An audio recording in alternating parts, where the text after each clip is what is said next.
Tekana umunezero ntangere vyo gusubira kubana namwe banywanyi mudahwema gukurikira ibiganiro n'amakuru tubagezaho imisi yose kuri imbonesha kure ya Hejuru TV n'umwanya w'amakuru agezweho muri iki gitondo cyo kuwa kabiri ku itariki ya 28 Rusama 2024 tukaba tubazaniye inkuru yihuta ivugwa mu butungane ariko kandi ku gihangange General Alain Guillaume Bunyoni.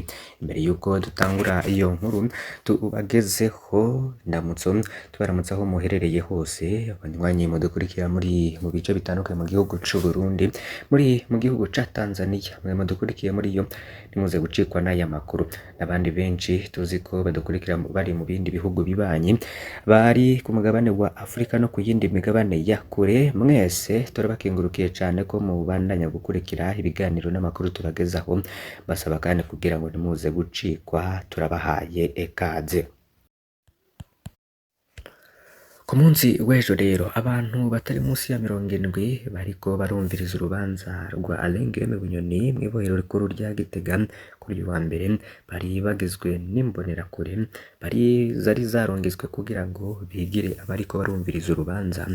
Habonetse kandi umwe mu bigeme ba Alain Guillaume Bunyoni yitwa Joy Akimana, bamwe mu bamenyesha makuru, hari abakozi bigendereza, hari userukira umurwi CNIDH n'uwaserukiye inama nkuru y'ubucamanza.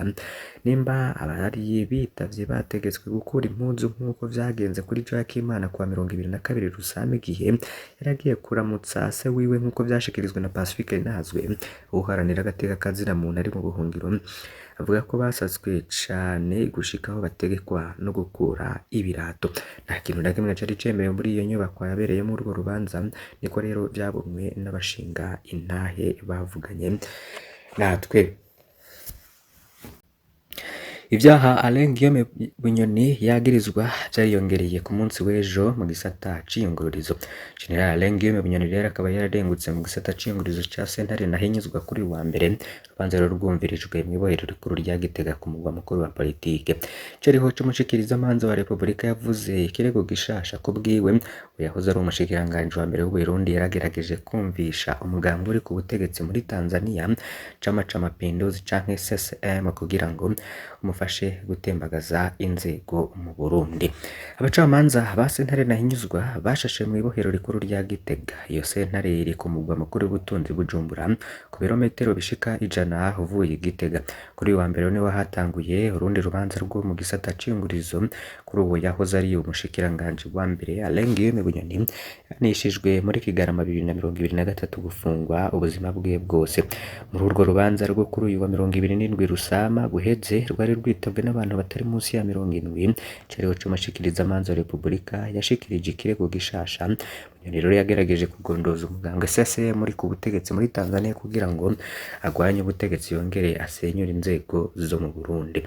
Wahoze ari umushikiranganji wa mbere yishuye ati ikintu jewe nari nateguye ko ari uguhanura umunyababanga mukuru w'umugambwe CNDD-FDD Reverien Ndikuriye kugira ngo abandanye agira imigenderanire myiza na CCM. Uwo mugambwe CCM ufatwa n'ababikurikiranira hafi bo mu gihugu n'amvamakungu nk'umuhetsi w'uwo muhari wahoze urwana ari ku ubutegetsi mu Burundi bivuye ku masezerano ya Arusha muri myandagaro 2, ariko ngo sinaronse akaryo ko kumubona. Niko rero Alain Guillaume Bunyoni yatangaje. Yamenyesheje ko icifuzo ciwe yagishikirize umukuru w'umugambwe uri ku butegetsi aciye ku wundi mukomiseri w'uwo mugambwe. None guki Alain Guillaume Bunyoni yahunze urugo rwiwe? Ivyo navyo vyagarutsweko igihe yahagarikwa muri ndamukiza 2023. Alain Guillaume Bunyoni yari yinyegeje mu gace ka Mubone muri komine Kabizi mu ntara ya Bujumbura mu burengero bw'u Burundi, niko parake nkuru ya Republika yatangaje. Kuri wa mbere rero yahoze ari umushikiranganji wa mbere yasiguye imvo zatumye ahunga urugo rwiwe, ico yita gukinjura ku buhinga, yabivuze atamucamanza abimubajije. General de Brigade de Police Emmanuel Ndayiziga arongoye igendereza ry'u Burundi yari yakoranije abasirikare bakuru abahaye itegeko ryo kunyica. Lieutenant General Silas Ntigurirwa n'umuhanuzi mwishikira ajejwe ibibazo vya gisirikare mu biro vy'umukuru w'igihugu Evariste Ndayishimiye we yarabimbwiye. niko Alain Guillaume Bunyoni yamenyesheje. Yabandanije agira ati kuko nari nzi ko Lieutenant General Adolphe Nshimirimana yishwe ku murango n'abantu bambaye umwambaro wa gisirikare bamugandaguye, bakaba rero batigeze bafatwa, kamenya n'igandagurwa rya Darius Kurakure mu biro bikuru vya gisirikare. Ivyo vyose rero vyatumye mva muhira ndahunga igisoda. Lieutenant General Adolphe Nshimirimana yahoze arongoye igendereza ry'u Burundi akaba n'inkingi ya CNDD-FDD na Lieutenant Colonel Darius Kurakure bose rero bakaba bavugwa mu gatotezo kagira batavuga rumwe na CNDD-FDD, bose bari bahoze ari abaroberi nka Bunyoni. Wa mbere rero yatewe gisasu kuwa kabiri Myandagaro 2015, wa kabiri yicwa kuwa 2023 Ntwarante 2016 mu biro bikuru vy'intwara miheto z'u Burundi mu gisagara co Budandaji Bujumbura.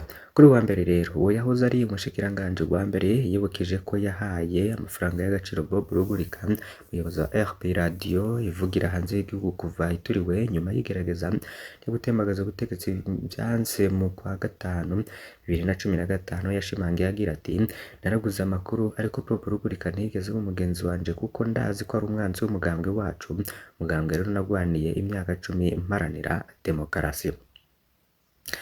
Habaye rero ibintu vyo gusaka kuko abantu batari munsi ya 70 bariko burumviriza urubanza kuri wa mbere bari bagizwe n'imbonerakure, ari barungitswe kugira ngo bigire abariko barumviriza urubanza. Umwe mu bigeme ba Bunyoni Joy Akimana, bamwe mu bamenyesha makuru, abakozi bigendereza, waserukira umurwi CNDH n'uwaserukiye inama nkuru y'ubucamanza, nimba rero abari bitavye bategetswe gukura impuzu nk'uko vyagenze kuri Joy Akimana kuwa 2022 Rusama igihe yari agiye kuramutsa se wiwe nk'uko vyashikirizwa na Pacifique Nazwe uburanira agateka kazira muntu ari mu buhungiro basaswe cyane gushika aho bategekwa gukura ibirato. Nta kintu na kimwe rero cari cemewe muri iyo nyubakwa yabereyemo urwo rubanza, niko vyabonywe n'abashinga intahe bavuganye n'ikinyamakuru SOS Media Burundi. Urubanza rero rukaza kubandanya kumvirizwa kuri uyu wa kabiri muri iryo bohero nyene rikuru rya Gitega. Reka rero tugaruke muri politike n'ubundi, aho hari amababa abiri atavuga rumwe mu mugambwe Prona yasubije hamwe rero n'impande zibiri z'umugambwe Proba zaraye zifashe ingingo yo kwiyunga mu ntumbero yo kwitegurira neza amatora yimirije. Ayo mababa akamenyekanisha ko yumvikanye kuzoza aramenyesha amakuru amwe haba mu mugambwe n'inyuma yabo. Uko kwiyunga rero kwabaye mu mpera z'indwi iheze ku cicaro gikuru c'uwo mugambwe mu gisagara ca Bujumbura. Nyuma y'imyaka 10 irenga batavuga rumwe, uko kwiyunga rero bavuga ko kwabaye ntabanduka. Olivier Nkurunziza agatangaza ko iyo ngingo yashitswe ko inyuma y'amanama menshi yabaye hagati y'izo mpande zibiri zumvikanye kuja hamwe ku neza y'umugambwe n'igihugu. Ibiganiro rero byamaze imyaka 2 nk'uko bimenyeshwa na Olivier Nkurunziza, kwari ugushaka kuja hamwe kw'izo mpande zibiri, kuganira no kubona ibibazo vyo kuganira ko no gutorera umuti hamwe. Turegereje ng'amatora, twabonye ko ubuyobozi buhari ubu bubandanya burongoye umugambwe ariko fatikanije n'abandi badasigana n'abanywanyi b'umugambwe wa Prona, niko rero byatangajwe na Nkurunziza. Ubwiwe rero bahavuye babona ko indyane mu mugambwe atana kimwe zafashije mu mugambwe. Uruhande rero rurongowe na Tasie Sibomana narwo nyene rurashima ngo kwiyunga. Akamaro ka mbere tuzanye n'abantu ngo tuzanye badasigana b'incabwenge zitonda berekanye urukundo bakunda umugambwe atagahato, ngo baranajana mu ngorane taco biteze kuronka. Rero byashikirijwe na Tasie Sibomana. Kubwiwe uruhande rwiwe rero ruzanye abanywanyi bazobagirira akamaro umugambwe mu kuzanamwo ubuhinga, bakagerageza kwerekana umuti w'ingorane zimwe bihanze abanywanyi b'uwo mugambwe n'igihugu. Bategekanya gukorera hamwe nabo mu rundi ruhande mu ntumbero kugira ngo umugambwe wabo utere intambwe nk'uko Tasie Sibomana yabimenyesheje. Ico gikorwa kikaba carakozwe n'izo mpande zari zaratandukanye z'umugambwe wa Rwagasore, categerezwa kubera icirwa iyindi migambwe yagize ibibazo vya politike cane mu gihe haba yemereje amatora. Kubwa Olivier Nkurunziza yemeza ko umugambwe wiwe wabaye mu ngorane nyinshi mu myaka itari munsi ya 10 wari warigabuye. Umugambwe Prona rero ntuserukiwe muri leta, ariko urafise intebe zibiri mu nama nshingamateka n'intebe imwe mu biro vy'inama nshingamateka n'inama imwe mu nama nshingamateka y'akarere EAR. Tugere rero mu ntara ya Rumonge aho hatowe ibisigarira vy'umuntu.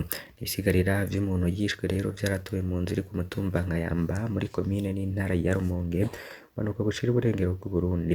Hari kuwa 25 Rusame nyuma y'umutaga umuntu umwe akaba yarahagaritswe mu matohoza y'igipolisi ariko araba. Amasoko yaho nyene amenyesha ko vyoba ari ibisigariro vy'umukenyezi. Ayo masoko nyene akavuga ko yoba yarishwe.